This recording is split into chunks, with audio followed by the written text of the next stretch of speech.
Good morning all of you. हम Ranjan Kumar lab GS classes में आप सभी का स्वागत है। आज का सेशन में हो और खड़िया साहित्य का अध्ययन करेंगे। हमने आपको पिछले क्लास में झारखंड के साहित्य और साहित्यकार के अंतर्गत समय सीमा को बता चुके हैं। उत्कर्ष काल, प्रारंभिक काल और विकास काल के बारे में भी हम बता चुके हैं तथा झारखंड में शिक्षा का प्रचार प्रसार कब होता है, किनके द्वारा होता है, इन सब बातों पर विशेष हम पिछले क्लास में बता दिए हैं। आज का सेशन में हो साहित्य का विशेष ध्यान रखेंगे और अध्ययन भी करेंगे। हो साहित्य एक प्रोटो-अस्ट्लाइड जनजाति के अंतर्गत आता है, समूह के अंतर्गत आता है और अग्नेय भाषा अर्थात मुंडा समूह के उपशाखा माना जाता है। इसका निवास स्थान कहाँ है?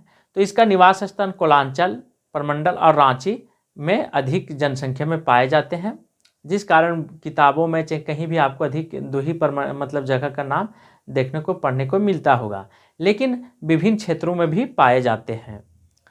हर साहित्य की तरह हो साहित्य भी बहुत ही विकसित हुआ है। इसमें लोक साहित्य, लोकगीत, लोकोक्ति, पहेलियाँ, मुहावरे इत्यादि का विकास हो चुका है। शिष्ट साहित्य अर्थात सभ्य साहित्य का जो शुरुआत मानी जाती है यह 19वीं शताब्दी से मानी जाती हो साहित्य के। ठीक है, इसके बहुत सारे लेखक ऐसे हैं जो अपने मेहनत और लगन से उल्लेखनीय कार्य किए हैं और विकास करने में बहुत ही योगदान निभाए हैं।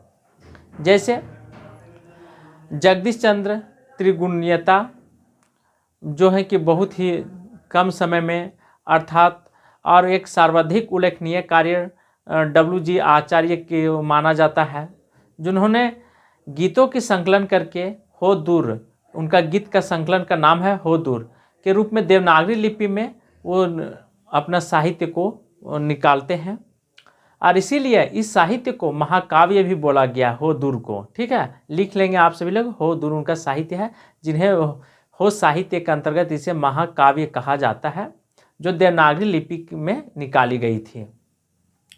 19वीं शताब्दी में सभी साहित्य का आरंभ हो जाता है और जॉन बाम्स के 3 खंडों में प्रकाशित बुक निकला हुआ था, competitive grammar of the modern Aryan language. ठीक है, ये है।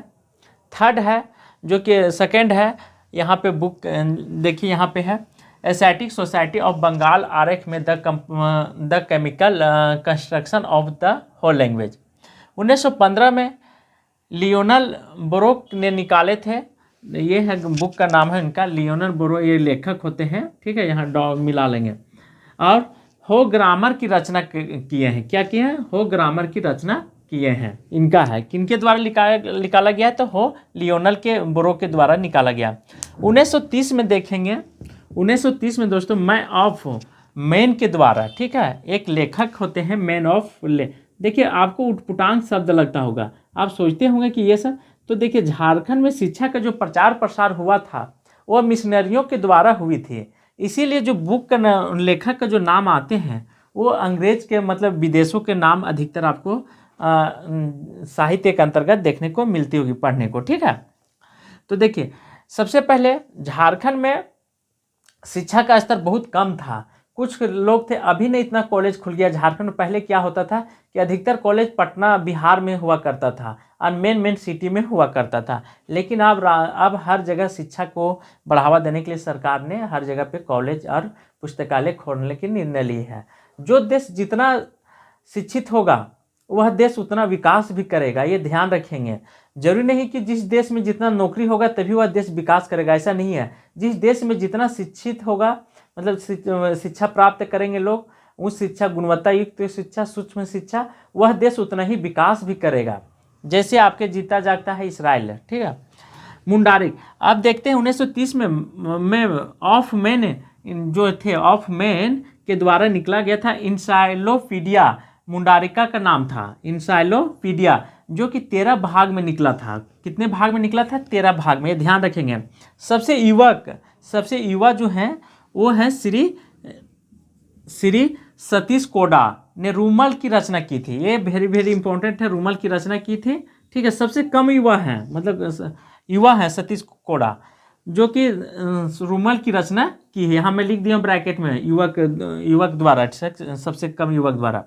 अच्छा, संत जेवियर से लुपुड गुट एक है चायबासा के द्वारा, ये जो है चायबासा के द्वारा है, चायबासा को प्रोफेसर रहते हैं लुपुड गुड, जो कि उनके द्वारा फादर जॉन नाम रहता है, क्या नाम रहता है, फादर जॉन डीनी एस जे के द्वारा हो ग्रामर, ठीक है, एंड वोकोबुलरी वो इंग्लिश निकाली गई, वोकोबुलरी और एक हो इंग्लिश निकाली गई थी। 2 पुस्तक इनके द्वारा छपी थी, निकाले थे ये किनके द्वारा, जॉन डीनी एस जे के द्वारा। ये ध्यान रखेंगे, आपको यूट्यूब पे इस तरह से विस्तार से कभी नहीं पढ़ने को मिला होगा, क्योंकि आप जब तक पैसा नहीं देंगे तब तक आपको कोई भी इंस्टीट्यूट अच्छा से नहीं पढ़ा सकता है, ठीक है, ध्यान रखेंगे, बिना पैसा के कोई तमाशा नहीं दिखाएगा।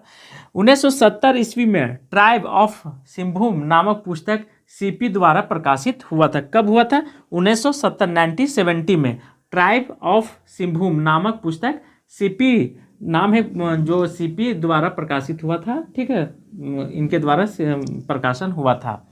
देखिए, हो जनजाति का अध्ययन, और इसके अंतर्गत बहुत सारे आर हैं, जैसे हो जनजाति में के गीतों का प्रथम पुस्तक C.H. बोम्स तथा N.K. बोम्स द्वारा फोकलोर ऑफ कोल्हान निकाला गया था, ठीक है, फोकलोर ऑफ कोल्हान 1902 में कलकत्ता में प्रकाशित हुआ था। फिर से सुनेंगे, लिख लेंगे आप सभी लोग। हो जनजाति के गीतों का प्रथम पुस्तक जो निकली थी वो C.H. बोम्स के द्वारा निकली थी तथा N.K. बोस के द्वारा भी निकली थी, जिसका नाम था फोकलोर ऑफ कोल्हान। 1902 में कलकत्ता में प्रकाशित हुआ था, ये पुस्तक का नाम है। क्योंकि उतना लिखने की ज़रूरत नहीं है, बार बार मैं बता देता हूँ ताकि आप सभी लोग ध्यान से देखेंगे और नोट करते जाएंगे। और बहुत सारे 1905 में भी ए नैट्रो ने निकाले थे ग्रामर ऑफ द कोल, 1905 में निकली थी, निकाले थे 1905 में एन नैट्रोट ने एक बुक छापी थे, तो उनका बुक का नाम था ग्रामर ऑफ द कोल, जो प्रकाशन GL मिशन प्रेस रांची से छपी थी, ठीक है। और सर्वाधिक उल्लेखनीय तो आपको बता दें WG आचार्य के, उन्होंने जो गीतों का संग्रह किए थे उल्लेखनीय है WG आचार्य, और उनका संकलन था हो दूर। जगदीश त्रिगुणियता ने 1958 में बांसुरी बज रही नामक पुस्तक मुंडारी के साथ हो भाषा का साहित्य आरंभ होता है। यहीं से हो भाषा का आधुनिक रूप से स्टार्टिंग होता है, किनके समय में, तो जगदीश त्रिगुणियता के समय में, ये ध्यान रखेंगे 1958 ईस्वी में, ठीक है। आप देखते हैं कुछ बुक यार हैं इसमें, इनके अंतर्गत हो साहित्य के अंतर्गत, और फिर खाड़िया साहित्य को भी अध्ययन करेंगे। हो साहित्य के अंतर्गत बहुत सारे और भी विद्वान हैं, ठीक है।